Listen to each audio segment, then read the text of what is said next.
Hello every one.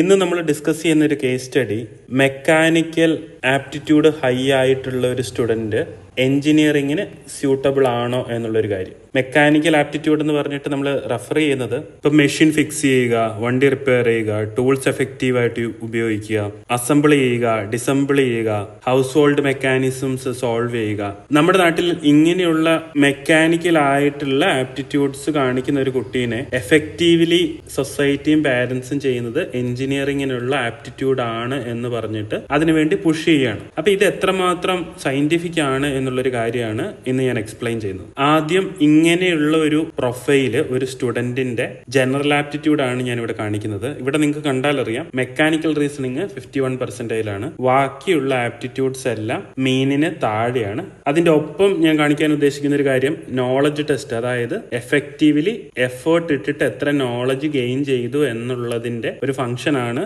Knowledge test. അതിൽ environment ഒഴികെ ബാക്കിയുള്ള കാര്യങ്ങളെല്ലാം നെഗറ്റീവിലാണ്, സ്പെസിഫിക്കലി സയൻസും മാത്തമാറ്റിക്സും. അപ്പൊ ഇവിടെ ഞാൻ എക്സ്പ്ലെയിൻ ചെയ്യുന്നത് ഈ ഓർഡിനറി മെക്കാനിക്കൽ ടാസ്കിലെ എക്സലൻസ് ഒരിക്കലും എഞ്ചിനീയറിങ്ങിനുള്ള സ്കിൽ സെറ്റ് അല്ല എന്നുള്ളൊരു കാര്യം മെൻഷൻ ചെയ്യാൻ വേണ്ടിയിട്ടാണ്. അപ്പൊ ഒന്നാമതായിട്ട് മെക്കാനിക്കൽ റീസണിങ് എന്താണ് എന്ന് വെച്ച് കഴിഞ്ഞാല് മെഷീൻസിനെ സോൾവ് ചെയ്യാനുള്ള ഒരു ഇന്നേറ്റ് ആയിട്ടുള്ള ഒരു കപ്പാസിറ്റിയാണ്, largely through observation and hands on experience. പക്ഷേ എഞ്ചിനീയറിംഗ് എന്ന് പറയുന്നത് ഹാൻഡ്സ് ഓൺ എക്സ്പീരിയൻസോ ഒബ്സർവേഷനേക്കാൾ ഉപരിയായിട്ട് ഹൈലി തിയററ്റിക്കൽ ആണ്, അതിനേക്കാൾ ഉപരി ഫോർമൽ ആയിട്ട് ട്രെയിനിങ് വേണ്ട ഒരു കാര്യമാണ്. ഇതാണ് ഒന്നാമത്തെ ഡിഫറൻസ്. രണ്ടാമത്തെ ഒരു ഡിഫറൻസ് എന്ന് പറഞ്ഞു കഴിഞ്ഞാൽ നമ്മുടെ കയ്യിലുള്ള ഡാറ്റാ സെറ്റ് വെച്ചിട്ട് നമുക്ക് പറയാൻ പറ്റും എഞ്ചിനീയറിംഗ് ക്ലിയർ ചെയ്യുന്ന കുട്ടികളും അല്ലെങ്കിൽ സക്സസ്ഫുൾ ആയിട്ടുള്ള എഞ്ചിനീയറിംഗ് കഴിഞ്ഞ ആൾക്കാരുടെ ആപ്റ്റിറ്റ്യൂഡ് പ്രൊഫൈൽ മനസ്സിലാക്കിയാൽ നമുക്ക് സാധിക്കും. എഞ്ചിനീയറിംഗിന് വേണ്ട സ്പെസിഫിക് ആയിട്ടുള്ള കുറച്ച് ആപ്റ്റിറ്റ്യൂഡ്സ് ഉണ്ട്, അതായത്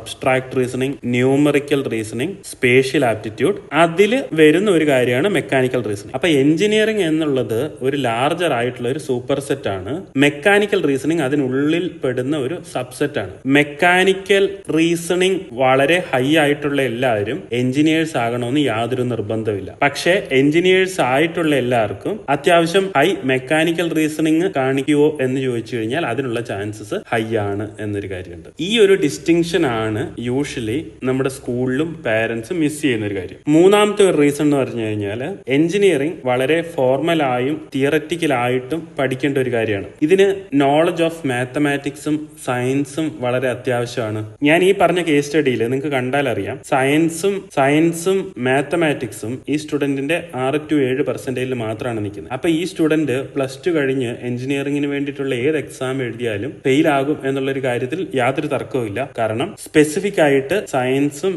മാത്തമാറ്റിക്സും എറർ ചെറിയ ക്ലാസ്സിൽ വന്നു കഴിഞ്ഞാൽ ക്യുമുലേറ്റീവ് ആയിട്ട് അത് വലിയ കോംപ്ലക്സ് ആയിട്ടുള്ള പ്രോബ്ലങ്ങളോ ക്ലാസ്സുകളിൽ എത്തുമ്പോൾ അത് റിഫ്ലക്ട് ആകും എന്നുള്ളൊരു കാര്യം പ്രൂവൺ ആണ്. ഇനി അഞ്ചാമത്തെ ഒരു കാര്യം നമ്മൾ നോട്ട് ചെയ്യേണ്ടത് എഐയുടെ ഒക്കെ കാലഘട്ടത്തിൽ ഈ ഹാൻഡ്സ് ഓൺ എക്സ്പീരിയൻസിൽ ചെയ്യേണ്ട കുറെ ജോലികൾക്കുള്ള സ്കോപ്പ് ഇംപ്രൂവ് ആകാനുള്ള ചാൻസസ് ഹൈ ആണ് കമ്പയർഡ് ടു എഞ്ചിനീയറിംഗ് എന്നുള്ളൊരു കാര്യം. ഈ പ്രൊഫൈല് കാണിക്കുന്ന കുട്ടികൾ, അതായത് മെക്കാനിക്കൽ റീസണിംഗ് മാത്രം ഹൈ ആയിട്ടുള്ള സ്റ്റുഡന്റ് ശരിക്കും ചെയ്യേണ്ടത് ITയിലോ പോളിടെക്നിക്കിലോ പോവുക ചെയ്യേണ്ടത്. സമ്മറി എന്തെന്ന് വെച്ചാൽ നിങ്ങളുടെ ഒരു ഡിസിഷനും നിങ്ങളുടെ ഇന്നേറ്റ് ആയിട്ടുള്ള കപ്പാസിറ്റിനെ മാത്രമേ റിഫ്ലക്ട് ചെയ്യാവുള്ളൂ. ബാക്കിയുള്ള നോയിസസ് നിങ്ങളുടെ ലോങ് ടൈം ആയിട്ടുള്ള കരിയർ പോസിബിലിറ്റിക്ക് വർക്ക് ആകണമെന്ന് യാതൊരു നിർബന്ധവുമില്ല. Thank you so much.